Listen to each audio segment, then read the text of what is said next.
Hello friends, welcome to teachers empire. आज की इस वीडियो लेक्चर में हम डिस्कस करेंगे कुछ मोस्ट एक्सपेक्टेड एमसीक्यू को, जो कि इंपॉर्टेंट होंगे उत्तराखंड एलटी और लेक्चरर के एग्जाम के लिए। पिछली वीडियो में भी हमने काफ़ी एमसीक्यू डिस्कस करे थे, आज हम उसी से आगे कंटिन्यू करेंगे। उम्मीद है कि आपको ये वीडियो लेक्चर्स की सीरीज़ पसंद आ रही होंगी। बहुत अच्छा रिस्पॉन्स आप लोग का मिल रहा है। तो चलिए शुरुआत करते हैं आज के क्वेश्चन से। आज का जो पहला क्वेश्चन है वो है आपके उसमें, ये तो हो गया था हमारा, who talked about the theory of evolution. दोबारा आप रिवाइज कर लीजिए और इसका आंसर दीजिए पहले। Who talked about the theory of evolution. ठीक है, अब हम बढ़ते हैं आगे। Who was the poet of engraved his poems instead of printing them. इसका सही आंसर क्या था? आपको पता है, विलियम ब्लेक। कौन था? William Blake. ठीक है, बढ़ते हैं हम आगे। How many cantos are there in Don Juan, ये मैंने आपसे पूछा था, तो इसका सही आंसर क्या था आपका? 16 कैंटोज। वैसे आपके 17 कैंटोज भी कहीं पे दिखाए हैं, जिनमें से आपका एक अनकम्प्लीट माना गया है। ध्यान रखिए, जो आपका इनकम्प्लीट होता है उसको हम लोग काउंट नहीं करते हैं मेन वर्क में, लेकिन अगर आपको एग्जाम में दो ऑप्शन दिख जाएं 16 और 17, तो आप उसमें क्या आंसर पिक करेंगे? 16। ठीक है, नेक्स्ट अब हम बढ़ते हैं। 5 कैंटोज किस में है? मैंने आपसे क्वेश्चन पूछा था, तो उसका सही आंसर है रेप ऑफ द लॉक। मैं कमेंट में देख रहा था कि काफ़ी लोगों के कमेंट आ रहे हैं कि सर जो आप पूछते हैं आप उसको बताएं भी। एक रिक्वेस्ट आपसे है कि आप भी जो मेरी प्रीवियस वीडियो हैं उन पर आप ज़रूर विजिट करें, उनको आप ज़रूर देखें, तो हो सकता है आपको उन क्वेश्चंस के सारे आंसर मिल जाएं। लेकिन इससे होगा क्या, क्योंकि आप लोग टाइम भी अपना कंज्यूम करना नहीं चाहते हैं, तो आपको सीधे सीधे ऊपर ऊपर की चीज़ें बताना बहुत टफ रहेगा, क्योंकि कुछ ही चीज़ें मैं यहाँ पे फिक्स्ड चीज़ें ही बता सकता हूँ, और जैसा आपका रिस्पॉन्स है उतना अच्छा नहीं है, तो इसलिए शेयर और लाइक आप ज़रूर करें। जितने व्यूज़ आ रहे हैं उतने लाइक तो कम से कम हो ही हो। ठीक है, बढ़ते हैं नेक्स्ट क्वेश्चन की ओर। In which place P B Shelley ode to the west wind to a skylark Prometheus unbound. इसका सही आंसर क्या है? इटली। ये भी शायद हमने कल कर दिया था। और इटली की कौन सी जगह है? कमेंट बॉक्स में बताएंगे कि इटली में कौन सी जगह पे पीबी शैली ने अपने बहुत ही फेमस वर्क्स को लिखा है। अगर मैं आपको हिंट देना चाहूँ तो उस जगह का नाम आता है आपका, पी लेटर से उस जगह का नाम स्टार्ट होता है, कैपिटल पी लेटर से उस जगह का नाम स्टार्ट होता है, और ये जगह कहाँ है? इटली में है। अच्छा, ये बताइए कि वेस्टमिंस्टर एबे ये कौन सी कंट्री में है? वेस्टमिंस्टर एबे अभी कौन सी कंट्री में है? तो चलिए बढ़ते हैं नेक्स्ट क्वेश्चन की ओर। The poem Queen Mab was published in, ये आज का हमारा स्टार्टिंग क्वेश्चन होगा। The poem Queen Mab was published in, इसका जो ऑप्शन आपको दिए हैं 1814, 1813, 1792 और 1822, तो जिसका सही आंसर है वो है ऑप्शन नंबर बी, यानी 1813 में पोएम क्वीन मैप पब्लिश हुई थी। आप किसी स्पेलिंग पे और मेरे प्रोनाउंसिएशन पे मत जाइएगा, मैंने आपसे पहले भी कहा है। तो क्वीन मैप कब पब्लिश हुई थी? 1813 में पब्लिश हुई थी। अच्छा, ये बताइए क्वीन मैप है किसकी? पीबी शैली की पोएम है। किसकी पोएम है? पीबी शैली की पोएम है। ठीक है, और ये सबसे पहला लार्जेस्ट वर्क माना जाता है। सबसे पहला लार्जेस्ट वर्क माना जाता है किसका? पीबी शैली का। अगर मैं बात करूं इस पोएम के कितने कैंटोज हैं, तो इस पोएम के जो टोटल कैंटोज आए वो आए थे 9 कैंटोज। तो अभी तक आपसे आपके कैंटोज से काफ़ी क्वेश्चन बन रहे हैं, आप देख रहे होंगे। पहला मैंने जो आपको क्वेश्चन बताया था अभी, वो मैंने बताया था कि रेप ऑफ द लॉक के कितने कैंटोज आए थे? 5 कैंटोज। इसी के साथ साथ अभी हमने एक दूसरा क्वेश्चन किया था, आपने ऊपर देखा होगा, वो दूसरा क्वेश्चन ये था कि how many cantos are there in Don Juan, ये क्वेश्चन था वो।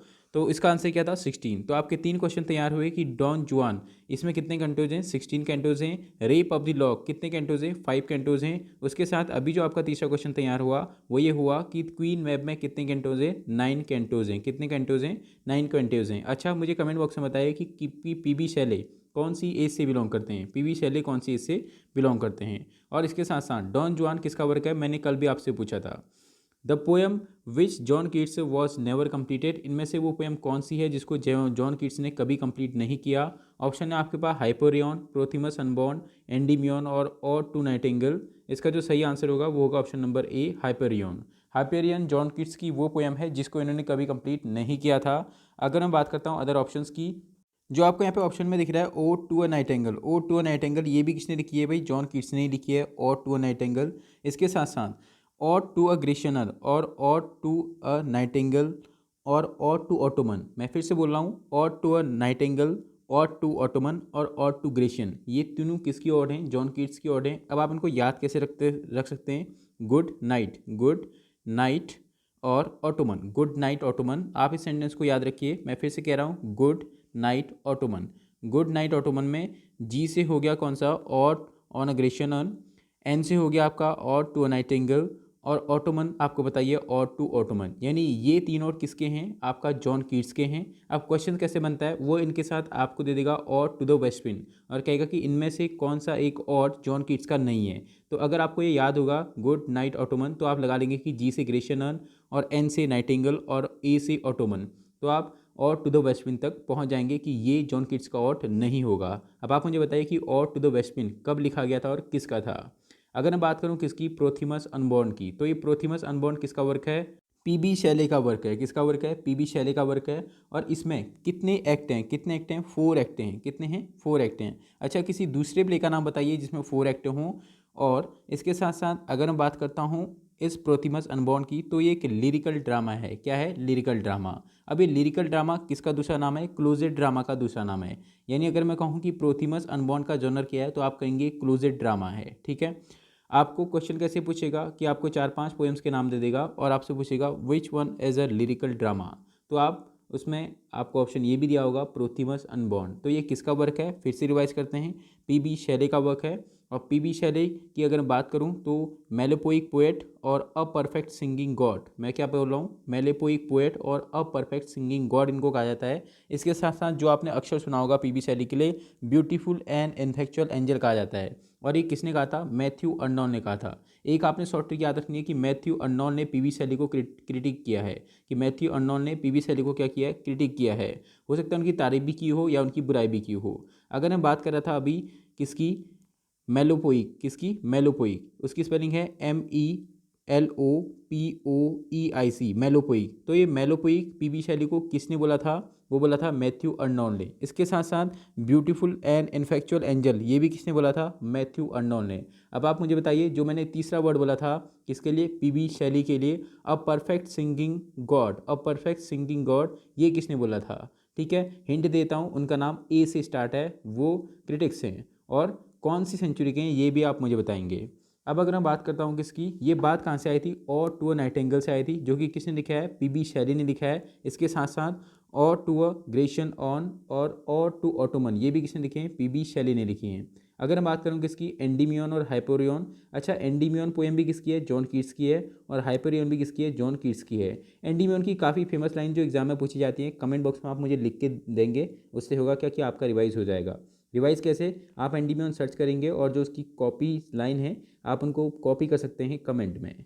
चलिए पढ़ता हूँ मैं नेक्स्ट क्वेश्चन की ओर। नेक्स्ट क्वेश्चन आपके सामने है, who is the greatest writer of masque in English. ध्यान रखिएगा यहाँ पे मास्क की स्पेलिंग आप सही करिएगा। Who is the greatest writer of masque in English, Shakespeare, Milton, Ben Jonson या जॉन ऑसबॉर्न ने। इसका जो सही आंसर है वो होगा option number C, Ben Jonson. ध्यान रखिएगा मास्क जॉन मिल्टन ने भी लिखे थे, लेकिन जो आपका ग्रेटेस्ट राइटर ऑफ मास्क कहा जाता है वो किसको कहा जाता है, बेन जॉनसन को कहा जाता है। अगर मैं बात करूँ मिल्टन की, आपको पता है मिल्टन ने 2 मास्क लिखे थे। कौन कौन से, एक का नाम था एरियोपेजिटिका, दूसरे मास्क का क्या नाम था, आर्केडिया। क्या नाम था, आर्केडिया। ठीक है, आर्केड्स था, सॉरी, क्या नाम था, आर्केड्स। अच्छा, कमेंट बॉक्स में अभी आप मुझे बताएंगे कि आर्केडिया वर्क किसने लिखा था। क्या बोला मैंने कि आर्केडिया वर्क किसने लिखा था। ये बात कहाँ से आई थी, मैंने कहा कि मिल्टन के 2 मार्क्स थे। कौन कौन से, एक का नाम क्या था, आर्किड्स, और दूसरे का नाम क्या था आपका, कॉमर्स। कॉमर्स जो मार्क्स था वो कब लिखा गया था, कॉमर्स मार्क्स कब लिखा गया था, कमेंट बॉक्स में आप मुझे बताएंगे। ठीक है, ये बात हुई मिल्टन की। अगर बात करता हूँ शेक्सपियर की, तो शेक्सपियर की 2 नैरेटिव पोएम्स हैं। कौन कौन सी, वीनस एंड एडोनिस, और दूसरी नैरेटिव पोएम्स का नाम आप कमेंट बॉक्स में मुझे बताएंगे। अगर मैं बात करता हूँ शेक्सपियर का वो कौन सा वर्क है जिससे जॉन ड्राइडन का लिंक है, कमेंट बॉक्स में आप मुझे बताएंगे। ये मैंने आपको पिछली वीडियो में या कल की या परसों की वीडियो में बताया है कि शेक्सपियर का कौन सा लिंक जॉन ड्राइडन के साथ है। ऑल फॉर लव का कुछ ऐसा लिंक है, आप कमेंट बॉक्स में मुझे उसकी डिटेल बताएंगे। अगर मैं बात करता हूँ बेन जॉनसन की, किसकी, बेन जॉनसन की, ये इस क्वेश्चन का आंसर था। बेन जॉनसन को हम लोग क्या बोलते हैं, greatest writer of masque in English बोलते हैं, और मिल्टन ने भी मास्क लिखे हैं, ये हम सभी जानते हैं। अच्छा, किसी अदर राइटर का नाम बताइए जिसने मास्क लिखे हों। अगर मैं बात करता हूँ किसकी, जॉन ऑसबॉर्न ने की, ऑप्शन नंबर 4 जॉन ऑसबॉर्न ने। अभी जॉन ऑसबॉर्न ने किस लिए फेमस हैं, had we but world enough and time lines are taken from, option है आपके पास, to his coy mistress, a valediction forbidding mourning, the flea. इसका सही आंसर है टू हिज कॉय मिस्ट्रेस। अब ये किसकी है, अब्राहम काउले की है। टू हिज कॉय मिस्ट्रेस किसकी है, अब्राहम काउले की, या किसकी है, आई थिंक एंड्रयू मार्वेल की है। किसकी है, एंड्रयू मार्वेल की। टू हिज कॉय मिस्ट्रेस किसका वर्क है, एंड्रयू मार्वेल का वर्क है। इसके साथ साथ अ वेलिडिक्शन फॉरबिडिंग मॉर्निंग, ये किसका वर्क है, और द प्ली, ये दोनों वर्क हैं आपके जॉन डन के। किन के वर्क है? जॉन डन के। और टू हिज कॉय मिस्टेक्स किसका वर्क है? एंड्रयू मार्वेल का वर्क है। कमेंट बॉक्स में मुझे बताइए कि एंड्रयू मार्वेल कौन सी एज से बिलोंग करते हैं? एंड्रयू मार्वेल कौन सी एज से बिलोंग करते हैं? अब अगर मैं इन तीनों के कनेक्शन की बात करूं तो आपका to his coy mistress, a valediction, forbidding mourning और द प्ली, ये तीनों आपके मेटाफिजिकल पोइट्री हैं। क्या है? मेटाफिजिकल पोएम्स हैं, ठीक है। और ये राइटर भी क्या हैं? मेटाफिजिकल राइटर हैं। और जो मैंने आपसे क्वेश्चन पूछा है कमेंट बॉक्स में आप जरूर जवाब देंगे कि एंड्रयू मार्वेल कौन सी एज से बिलोंग करते हैं। बढ़ता हूँ मैं नेक्स्ट क्वेश्चन की ओर। नेक्स्ट अब हम कुछ क्वेश्चन ग्रामर के कर लेते हैं गाइज। तो चलिए ग्रामर की ओर अगर मैं आपसे बढ़ूँ तो ये रहे आपके ग्रामर के question. Select the wrongly spelled word, इनमें से आपने गलत वर्ड छांटना है। डेंजरस, स्किलफुल, ब्यूटीफुल या वैक्यूम। इसका जो सही आंसर है, पॉज करिए वीडियो को, आराम से आप कमेंट बॉक्स में पहले लिखिए, फिर आप देखिए कि आपका आंसर सही होता है गलत होता है। तो डेंजरस की स्पेलिंग सही है, स्किलफुल की स्पेलिंग भी सही है, ब्यूटीफुल भी सही है। आंसर जो गलत है वो आपका वैक्यूम। अब वैक्यूम में क्या गलत है? VACUUM, ये इसकी स्पेलिंग होती है, डबल होता है, ध्यान रखिएगा। वैक्यूम में क्या होता है? W होता है। ये इसका सही आंसर है, VACUUM, ठीक है। और वैक्यूम का मतलब क्या होता है? इंटायरली डिवॉइडेड ऑफ मैटर, मतलब जो आपका स्पेस होता है। बढ़ता हूँ मैं अब नेक्स्ट क्वेश्चन की ओर। Select the wrongly spelled word. Option है आपके पास नॉटी, हॉटी, वैगाबॉन और यॉल्क। आप मुझे हॉटी वर्ड का मीनिंग आप कमेंट बॉक्स में लिखेंगे कि हॉटी वर्ड का मीनिंग होता क्या है। तो जो इसका सही आंसर है, इनमें से जो गलत वर्ड है वो कौन सा है? फर्स्ट वर्ड, यानी KNOTY। नॉटी की स्पेलिंग एक्चुअल में होती क्या है वो हम अभी देखेंगे। KNOTTY, KNOTTY, ये नॉटी की स्पेलिंग होती है। एक्सट्रीमली डिफिकल्ट और कॉम्प्लेक्स इसका मतलब होता है। किसका? नॉटी का। एक्सट्रीमली डिफिकल्ट और कॉम्प्लेक्स। नॉटी पे आप एक सेंटेंस बना के कमेंट बॉक्स में लिखेंगे। मैं फिर से कह रहा हूँ, आपने अभी तक वीडियो देख ली लेकिन आपने अभी तक लाइक बटन नहीं दबाया होगा, मुझे पता है। आप जितने व्यूज़ कर रहे हैं आप थोड़ा इन चीज़ों को समझिए। अगर ये चीज़ अगर आप अनअकैडमी में देखते तो आप वहाँ पे 1000 रुपीज़ का सब्सक्रिप्शन देते 1 मंथ का। लेकिन वही होता है, आदमी को वैल्यू नहीं होती है। इसे लाइक आप जरूर करें और शेयर आप जरूर करें। और एक और चीज़, कोई भी व्यूअर जो कि वो आगे के थंबनेल बनाना जानता होगा तो वो 70604241 70604241 इस नंबर पे आप मुझे व्हाट्सएप कर सकते हैं थंबनेल बना के, अगर आपको आता है तो। क्योंकि हो गया रहेगा गाइस, मुझे टाइम नहीं हो रहा है, तो इसलिए मेरी वीडियोस वैसे ही रह जा रही हैं विदाउट थंबनेल के। मैं आपसे फिर से कहता हूँ, क्योंकि ना मैं इसमें लाइक वगैरह का वो जो GIF वगैरह लगाते हैं वो भी मेरे कहने इतनी एडिटिंग हो नहीं पाती वीडियो की। बस मैं सिंपल सा बोलता हूँ और मैं अपलोड करता हूँ। तो 70604241 और 95, अगर कोई इतना करना चाहे तो वो कर सकता है कि वो इसका थंबनेल बना के इस नंबर पर व्हाट्सएप कर सकता है, ठीक है। और बाकी मैं बहुत ही जल्दी एक ब्रॉडकास्ट ग्रुप बनाऊंगा व्हाट्सएप का, उससे भी आप सभी को जोड़ा जाएगा और उसके लिए थोड़ा सा टाइम लगेगा। तो फिलहाल आप सपोर्ट करिए, इस चैनल को शेयर करिए यार, फेसबुक वगैरह में जहाँ भी हो सकता है, ठीक है। और शेयर करके आप इस नंबर पर स्क्रीनशॉट भेज सकते हैं। अगर आप भेजेंगे तब मैं आपको उसके ब्रॉडकास्ट ग्रुप में शामिल करूँगा। धीरे धीरे वो ग्रुप बनेगा, ध्यान रखिएगा। तो मैंने बात करी है थंबनेल की, जिस किसी को भी आता हो तो प्लीज़ अगर आप इतना कर सकें तो करें प्लीज़। नेक्स्ट अब हम बढ़ते हैं नेक्स्ट क्वेश्चन की ओर। फडी डडी, मैं इसको फडी डडी ही पढ़ूंगा, नो मैटर आपका क्या प्रोनाउंसिएशन है, क्योंकि ये मुझे ऐसे ही याद हुआ है। फडी डडी का मतलब क्या है? ऑप्शन है आपके पास an old fashion and foolish type of person, a mental institution facility, to become serious about something, a wise person. इसका जो सही आंसर है option number A, an old fashion and foolish type of person. किसका? Fuddy डडी का मतलब है, ठीक है। बढ़ता हूँ अब मैं milk and water. Milk and water का क्या मतलब होगा? ऑप्शन है आपके पास to be physically strong, lacking the will और एबिलिटी। इसका सही आंसर है option number B, lacking the will और एबिलिटी। मिल्क एंड वाटर, जो कि आप दूध और पानी में आप देख सकते हैं कि भैया उसमें किस में स्ट्रॉन्ग होता है? दूध। और वाटर क्या होता है? बहुत ही उसकी थिकनेस कम होती है कंपेरिजन टू दूध के। आप इसको ऐसे भी रख सकते हैं कि लैकिंग द विल और एबिलिटी, मतलब जिसमें क्या होता है? योग्यताओं की कमी होती है, इच्छाओं की कमी होती है। बढ़ता हूँ मैं अब नेक्स्ट क्वेश्चन की ओर। नेक्स्ट क्वेश्चन आपके सामने, फील ब्लू। फील ब्लू का क्या मतलब होगा? फीलिंग एक्सटेटिक, इन ट्रबल्ड या डिप्रेस्ड, एन ईजी अचीवमेंट और नन ऑफ दीज। क्वेश्चन क्या है? फील ब्लू का मतलब बताना है। तो जो इसका सही आंसर होगा option number B, in trouble depressed. देखते हैं इसका आंसर, ये रहा इसका आंसर, ठीक है। Flies off at a tangent, flies off at a tangent, flies off at a tangent, इसका मीनिंग आपने बताना है सेल्फ फ्रीजिंग, टू बोस्ट या सेल्फ डिस्कसिंग। इसका जो सही आंसर होगा वो क्या होगा आपके सामने? स्टार्ट डिस्कसिंग, स्टार्ट डिस्कसिंग, किसका सही आंसर है flies off at a tangent, flies off at a tangent इसका सही आंसर है। स्टार्ट डिस्कसिंग, थोड़ा बहुत डिफिकल्ट है गाइस प्रोनाउंस करने में, मैं इसलिए आप लोग से कह रहा हूँ आप लोग थंबनेल वगैरह अगर कोई कर सकता है तो इतना जरूर करें इस चैनल के लिए, क्योंकि मैं जितना टाइम थंबनेल वगैरह बनाने में लगाऊंगा उतना टाइम मैं आपके लिए ये पीपीटी वगैरह बनाने में और अच्छे क्वेश्चन लाने में लगाऊंगा। तो चलिए बढ़ता हूँ मैं नेक्स्ट क्वेश्चन की ओर। Who coin the term Georgian, who coin the term Georgian, Edward Marsh, Ezra Pound, William Blake, Soren Kierkegaard.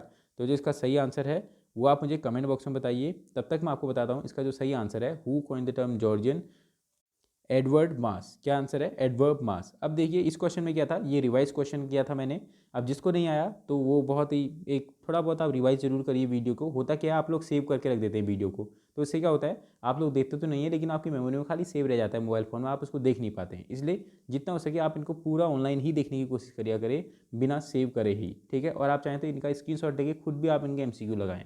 तो चलिए अब मैं बढ़ता हूँ फिर से लिटरेचर की ओर। क्वेश्चन है who is known as the father of Indian English drama. Option है आपके पास मधुसूदन दत्त, रविन्द्रनाथ टैगोर, महेश ददानी या रस्किन बॉन्ड। इसका जो सही आंसर होगा option number A Madhusudan Dutt. अगर मैं बात करूँ रविन्द्रनाथ टैगोर की, आपको पता है गीतांजलि के लिए जाने जाते हैं। अच्छा कमेंट बॉक्स में ये बताएंगे आप मुझे कि रविन्द्रनाथ टैगोर ने हमारा नेशनल एंथम लिखा था या हमारा नेशनल सॉन्ग लिखा था। इन दोनों में आप कन्फ्यूज हो जाएंगे एग्जाम के प्रेशर में, इसलिए आप कमेंट बॉक्स में अभी बताइए कि रविन्द्रनाथ टैगोर ने हमारा नेशनल एंथम लिखा था या हमारा नेशनल सॉन्ग लिखा था। इसके साथ साथ गोरा, गोरा नाम की बुक किसने लिखी थी, जिसको हम इंग्लिश में बोलते हैं फेयर फेस्ड, क्या बोलते हैं फेयर फेस्ड बोलते हैं। और मैंने आपको एक चीज़ पूछी थी पिछली वीडियो में कि एजरा पाउंड का रिलेशन कौन से इंडियन राइटर से है, वो भी आप कमेंट बॉक्स में जरूर बताएं। हो सकता है उसके सही आंसर क्या हो, रविन्द्रनाथ टैगोर ही हों या बंकिम चंद्र चटर्जी हों, इन दोनों में से एक हैं। अब आपने मुझे करेक्ट आंसर बताना है कि एजरा पाउंड का रिलेशन किस राइटर से है। अगर मैं बात करता हूँ किसकी, महेश दत्तानी की, तो महेश दत्तानी जो कि किसके लिए जाने जाते हैं, इंडिया के। फिर से मेरी एक रिक्वेस्ट, आप इस वीडियो को लाइक ज़रूर करें जब भी आप इस वीडियो को देख रहे हैं, तो ये है आपका लाइक और ये आपका शेयर, क्योंकि आपके बहुत सारे प्लेटफॉर्म होते हैं जैसे आपका व्हाट्सएप हो गया, फेसबुक हो गया, तो आप इनके थ्रू आप इनको शेयर कर सकते हैं। और आज से मैंने आपसे कहा है कि मैं अपना एक ब्रॉडकास्ट अपना ग्रुप बनाऊंगा, तो उसको भी आपसे जोड़ा जाएगा, तो उसके लिए ज़रूरी है वो हम धीरे धीरे प्रोसेस करेंगे। तो फिलहाल आप इसको लाइक करिए वीडियो को। अब मैं बढ़ता हूँ क्वेश्चन की ओर। तो मैं बात कर रहा था महेश दत्तानी की, तो जो इनका एक प्ले है फाइनल सॉल्यूशन नाम से, और इसी फाइनल सॉल्यूशन के नाम पर ही इनको साहित्य अकेडमी अवार्ड दिया गया था। अच्छा ये बताइए कि इंडिया में साहित्य अकेडमी अवार्ड की शुरुआत कब से हुई, ये मैंने लिख भी दिया है, बस आपने कमेंट करके बताना है कि इंडिया में साहित्य अकेडमी की शुरुआत इतने डेट से हुई थी, ठीक है, ये उसका सन है। आप कमेंट करके बताएंगे तो आप ही को याद होगा। अगर आप मैं बात करूँ किसकी, रस्किन बॉन्ड की, ये बताइए कि रस्किन बॉन्ड को साहित्य अकेडमी अवार्ड इनकी किस वर्क के लिए मिला था और इनको पहला अवार्ड किस वर्क के लिए मिला था, ये भी आपका रिवाइज क्वेश्चन है। अगर आप चाहें तो वीडियो नंबर 15 में जाके इन क्वेश्चंस के आंसर आपको मिल जाएंगे। तो चलिए लर्नर्स, आज के लिए इतना ही। मैं फिर से कह रहा हूँ जैसे भी और जो भी हो आपके पास तक ये लिंक पहुँचा है टीचर्स एम्पायर का, तो आप इसको लाइक और शेयर करना ना भूलें। एक आप शेयर जरूर करिए ताकि आपको जैसे लिटरेचर पढ़ने में दिक्कत होती है तो वैसा सभी का हाल है, उनको थोड़ा बहुत मदद मिल पाए इस चैनल से, ठीक है। Thank you.